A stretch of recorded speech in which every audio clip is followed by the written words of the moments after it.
biblioteca. Mire que en la biblioteca encontramos, ¿qué es esto? Antiguo Testamento. Y nosotros estamos ¿a dónde? En el Antiguo. ¿Cómo se llamaba donde estamos? Sí. Y ahora vamos a mirar qué libro nos toca. Estuvimos en el Antiguo y nos vamos al Nuevo. Un nuevo libro. Y el libro, ¿quién quiere buscarlo acá en la biblioteca? Sacarlo. Y es el libro de Colosenses, la carta a los Colosenses. Ya le dije una pista. ¿Quién quiere entrar, subir y sacarlo? Vamos a sacar el libro para comenzar a estudiar. ¿A dónde está? Bueno, acá en el Mira, Nuevo acá está, Testamento, con este botoncito. Acá hacia esta parte. Aquí el otro, acá. Y acá en el Nuevo Testamento, hacia aquí. Una de las cartas. Entonces, de Filipenses, de Colosenses. Listo. Aquí. Supo, ¿cierto? Ya se me olvidó. Ya hemos sacado el libro. Ahora me voy. La introducción se llama la introducción a la carta a los tesalonicenses, a los colosenses. Qué pena, me equivoqué. A los colosenses. Mire que nos vamos a un mapa que Colosenses fue escrito en Roma. ¿Por quién? Por Pablo. Pablo estaba encarcelado cuando escribió esta carta y al mismo tiempo escribió Filipenses y Filemón. Pero la ciudad de Colosa está en Asia Menor. Y mire, aquí todo eso es Asia y acá está Éfeso. Acá está el mar Mediterráneo, el mar Negro, para que se ubiquen, ahí está, y acá está. ¿Por qué le digo que Éfeso estaba acá? Porque en el siguiente mapa vamos a mirar realmente que a este lado, por aquí quedaba, ¿qué? Éfeso, y acá queda Colosa. Y esa es la región la que vamos a estudiar. Es importante ver que aquí, a donde estoy señalando, ¿qué es? Egipto. Y Jerusalén queda a este ladito. Mire lo que tuvo que, todo esto fue lo que Dios usó a Pablo para el viaje, los viajes. Ya, amor, listo. Entonces, me pongo en mi lugar.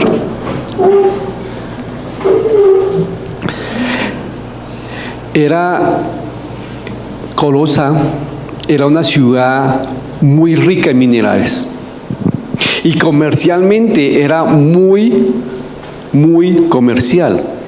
Era la tercera ciudad, pero con el tiempo no fue surgiendo como las demás ciudades, sino se fue cayendo, que terminó siendo como un pueblito. En esa época existían muchas filosofías, extremadamente muchas, y andaban mucho los charlatanes religiosos, como hoy en día. Hoy hay muchos charlatanes religiosos, aquella persona que habla del Evangelio y no lo vive. Había una región en Colosa, una región más o menos considerada de judíos, pero también había mucha costumbre de los gentiles. Era un territorio fértil para la contaminación religiosa y para la herejía, porque había muchas filosofías. La iglesia, Pablo nunca estuvo en Colosa, nunca visitó. Durante sus 3 años de ministerio de Pablo en Éfeso, hubo una persona que se convirtió al Evangelio.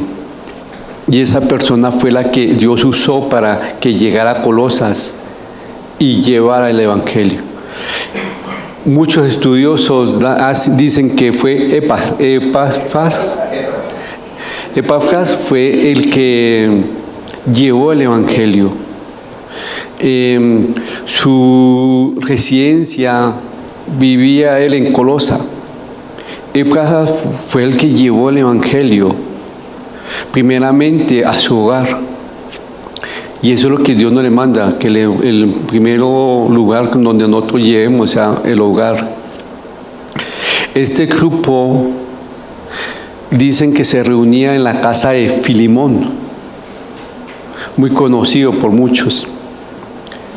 Y la congregación en Colosas estaba muy numerosa, de muchos gentiles, pero como todas las iglesias había una crisis, y Pablo ahora, por medio de esa crisis, Pablo escribe la carta. Pero recuerden el contexto, ¿dónde estaba Pablo? En la cárcel. ¿Por qué Pablo escribió la carta a la iglesia de Colosa? Porque había ocurrido una crisis que estaba a punto de destruir el ministerio en Colosa. Había una crisis. ¿Cuáles? De los falsos maestros. Dicen que Epafras y Timoteo fueron a visitar a Pablo, y ellos le dieron las cuentas o le contaron lo que estaba pasando, y Pablo hizo la carta.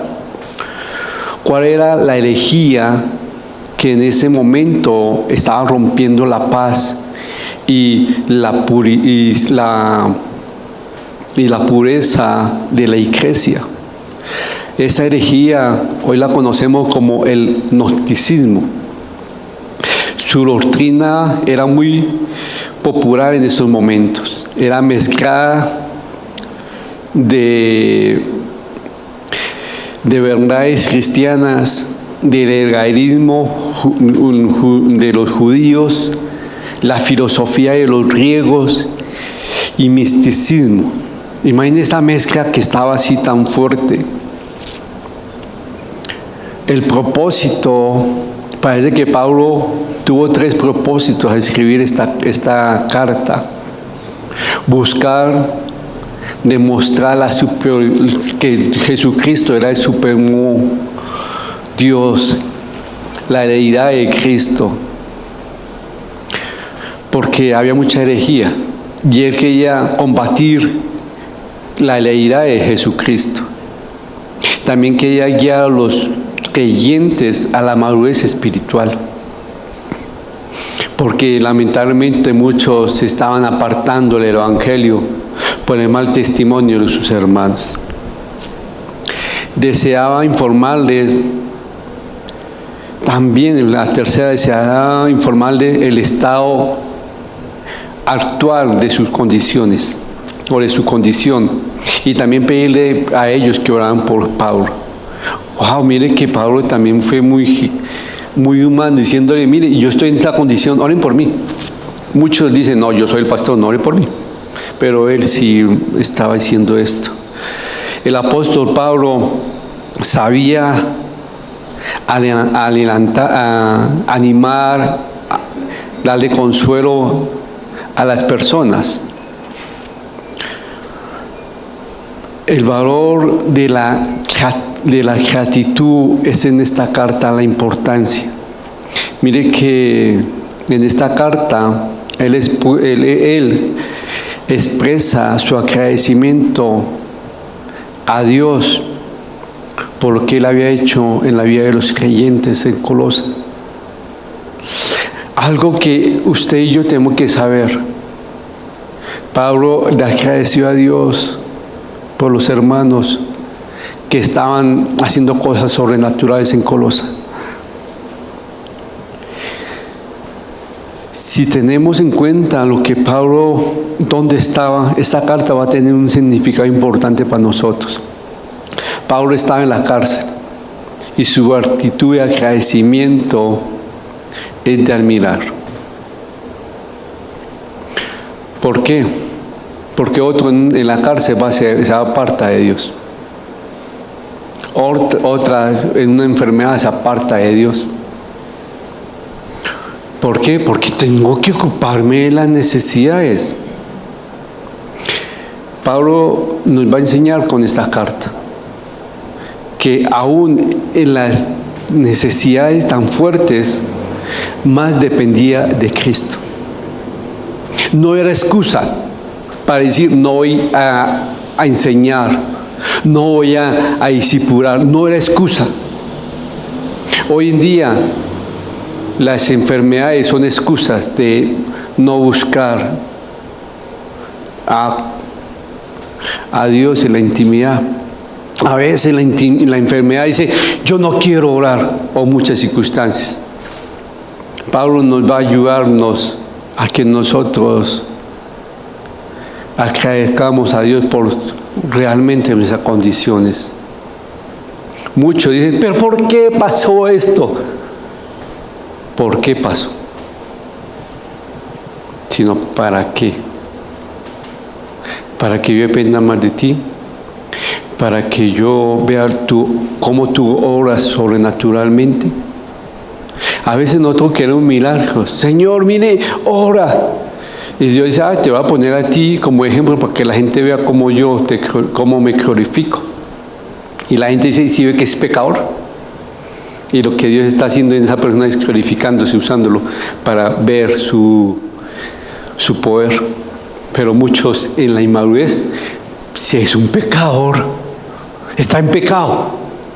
Y Dios lo está usando a él para glorificarse, y cogió al más fuerte, el más que iba a estar dependiendo de Dios, el que no iba a fraquear, el que iba a hacer las cosas para él.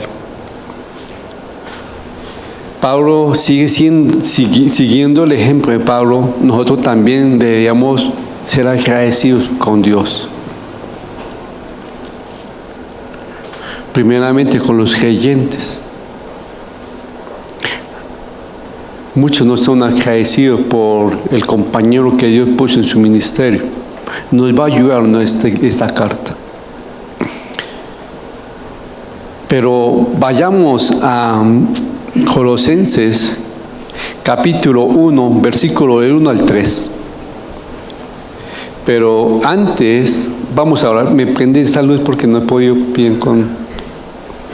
Sí, la de la fuente. Gracias.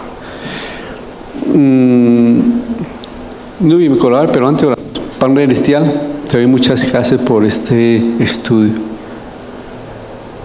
Toma control de lo que vamos a estudiar y ayúdanos, Señor, que sea tu palabra expuesta en este lugar. En el nombre de Cristo Jesús. Amén. Pablo, apóstol de Jesucristo por la voluntad de Dios, y el hermano Timoteo, a los santos y fieles hermanos en Cristo que están en Colosas, gracia y paz sean a vosotros de Dios nuestro Padre y del Señor Jesucristo. Siempre orando por vosotros, damos gracias a Dios, Padre de nuestro Señor Jesucristo. Gracias. Mire que Pablo comienza como todas sus cartas. Pablo, apóstol de Jesucristo por la voluntad de Dios. Él siempre hace énfasis de yo soy apóstol de Jesucristo. Y la gente veía a Pablo y veía a Cristo. Pero también no por mi voluntad. Porque si fuera mi voluntad, de pronto Pablo decía, no, yo no. Pero fue por la voluntad de Dios. Y aquí dice a los santos, fieles hermanos en Cristo. ¡Wow! Mire que Pablo empieza a agradecer. Él, antes de hacer una petición, él le hace ver lo que él era para ellos, lo que eran ellos para él. Pablo sabe que un cuerpo de Cristo depende de muchos miembros. Y esta expresión de Pablo de agradecimiento es una muestra de la experiencia espiritual y la madurez que él tenía. Dice el saludo habitual y la oración de Pablo a los colosenses, dice, siempre orando por vosotros. A pesar de que Pablo no los conocía, él y la mayoría estaban presentes en sus oraciones. Estaba listo para orar por ellos, orando por ellos, no solo a menudo, sino siempre, dice él, dando gracias. Cuando Pablo oraba por los colosenses, lo hacía lleno de gratitud. ¡Wow! Y ahí es cuando me recordó una enseñanza. Antes de usted interceder, tiene que dar gracias por su hermano. Quizá aquellos que oraban, o siempre dicen que aquellos que oran más terminan teniendo más razones para agradecerle a Dios. Cuando uno ora, déjame que le agradece. Y Pablo agradeció por sus hermanos. Siguiendo la costumbre de Pablo, él eleva esa oración a favor de los colosenses, pero siguiendo su uso habitual, no comenzó diciendo las peticiones, sino dando gracias. Y mire que la acción de gracias antecede o es antes de la intercesión. Estos de sí debemos tomar importante esta versión. Antes de interceder tengo que dar gracias a Dios por mi hermano o por la vida y agradecer a Dios. A menudo nosotros como personas oramos como si Dios fuera Adaíno o como si Dios fuera el genio de Adaíno. ¿Cuál fue el genio? El Adaíno le decía al genio, quiero esto y ya. Nosotros tratamos a Dios como Adaíno. No le agradecemos, sino, Señor, arregla esto que lo bañé, haga esto. Pero como si Dios quisiera o está a nuestra merced para cumplir nuestras necesidades, nuestros deseos. Si reflexionamos, tenemos que pensar que nuestras peticiones siempre tienen que estar en el segundo lugar de nuestra oración.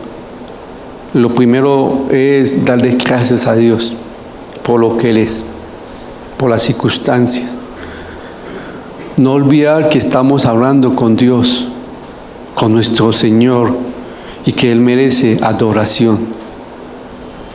Todos sabemos por experiencia personal que es mucho más fácil ser agradecido con una persona que es agradecida.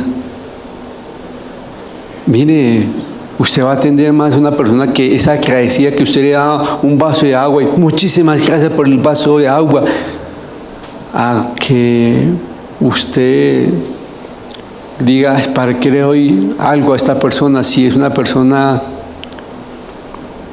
egoísta, no le gusta, le ve el pero a veces nosotros pensamos así con Dios. Dios no es ingrato. Dios nos da las cosas porque nos ama. ¿Acaso pasamos por alto quién es Dios en nuestras oraciones? Aprendemos la lección de Pablo. ¿Cuál es la lección de Pablo? Siempre orando por vosotros, dando gracias a Dios. Siempre orando por ellos, y dando gracias a Dios. Muchos no oran por su hermano ni dan gracias a Dios por su hermano. Además de manifestar su necesidad y preocupación con una experiencia de nuestra ingratitud a Dios, Dios quiere que nosotros demos gracias siempre por los hermanos que son un instrumento de Dios. Asimismo tiene que ser nuestro ánimo, como Pablo está animando a los colosenses, siempre orando por vosotros, dando gracias a Dios, Padre nuestro Señor Jesucristo. Él, cuando estaba orando, ¿qué le demostraba a ellos? Amor, preocupación, interés. Cuando una persona ora por usted, usted dice, ay, tan lindo, me siento que alguien piensa en mis circunstancias, me siento amado, me siento que alguien se preocupa por mis inquietudes. Pablo sabía animar a las personas y él comenzó siempre orando por vosotros. Ellos sabían que lo hacía por amor. Daba gracias a Dios por ellos. Gracias, Señor, por ese hermano así que me ha ayudado a moldear mi paciencia. Los colosenses podrían tomar a mal esta carta si ellos no supieran algo, que Pablo los amaba, que Pablo oraba por ellos, que Pablo daba gracias por ellos. Porque en esta carta Pablo le va a decir cosas que no le van a agradar a ellos. En esta carta tiene que prevenirles en cuanto al peligro que ellos están con las falsas doctrinas.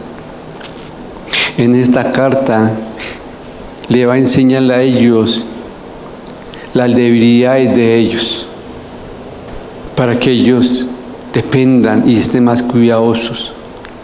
A muchos no les gusta que lean las debilidades, y por eso que Pablo comienza esta carta: siempre oro por ustedes y doy gracias. Eso es puro amor. Aquella persona que ora por usted, aunque no se lo diga y le diga, estoy orando por usted, ¿sabe qué le está diciendo? Te amo. Me preocupas. Pero mucho cuando sabemos que alguien está orando por nosotros, ¿pero qué? ¿Tan metido? Déjeme que yo tenga una relación con Dios, ¿será que no puedo orar con Él? Muchos hacen así. Hay muchos siervos de Dios. Oré por los impíos, ¿para qué va a orar por mí? ¿No ve que soy el líder espiritual? Al contrario, dice, ore más por mí. Pero aquí Pablo le está demostrando a ellos el amor, porque en esta carta tenía que prevenirles en los peligros. Y qué triste cuando muchos le previenen por los peligros y se ponen de mal genio. Dicen, ya no vuelvo a hablar más. Voy a hablar con esa persona que me dice lo que yo quiero escuchar. O empiezan a decir, aquí le digo a usted, le digo a usted, le digo a usted, le digo a usted. Y pues yo digo, me gustó mejor esta que me dijo, que me consoló y no me soltó. Pablo va a vivir primera Gálatas 1:10.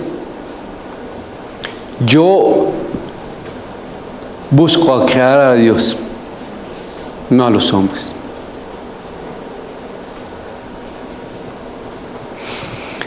Y Dios me manda a decirte y exhortarte en amor, pero no olviden, los amo. Colosenses podían tomar a mal lo que él iba a hacer estas advertencias si no Él demostraba su amor. Por eso que antes de exhortar a alguien o llamarle la atención o advertirle de los peligros que tiene el pecado, yo tengo que mostrarle el amor de Cristo. En esta porción, en versículo 3, orando siempre, dando gracias, Pablo está mostrando su amor. Pero me mostraba a mí que antes de orar por alguien, o antes de amonestar o llamarle la atención o advertirle a alguien, tengo que demostrarle que lo amo y que Cristo lo ama. Por eso le está diciendo: amen y déjense amar por Dios cuando usa a ese mensajero y le lleva un mensaje que usted no quiere escuchar. Evalúese. Porque no, a muchos le dicen: el malo, ¿sabe siempre quién va a ser el malo? El líder espiritual. Usted es el bueno, el líder espiritual va a ser el malo, porque no saca tiempo para escucharme, porque no saca tiempo para hacer mis pataletas, no saca tiempo para enseñar la palabra. ¿Sí? Siempre. Pero cuando usted escucha la otra versión, la otra persona no hace caso al líder, no se sujeta a Dios, no busca consejo aquí, aquí, aquí, y no hace ninguno. Pero que usted al menos tiene que tener un consejero mínimo que Dios lo use para que usted pueda mostrarle. ¿Y sabe cómo usted tiene que buscar un consejero? Aquella que usted diga: uy, yo no quiero con esta persona, porque él, la palabra, y ese es el consejo que usted necesita. Que usted está con el consejero y dice: me llama el genio, mire, me dice las cosas. Ese es el consejero que usted necesita. ¿Sí me va a entender? A ese consejero que le dice las cosas malas que usted está haciendo, así sin anestesia, ese es el que usted necesita. Si usted va a buscar el consejo que le diga: tú estás haciendo bien las cosas, siga así, el mundo está peor que usted, siga así, ese no le sirve. Ahora usted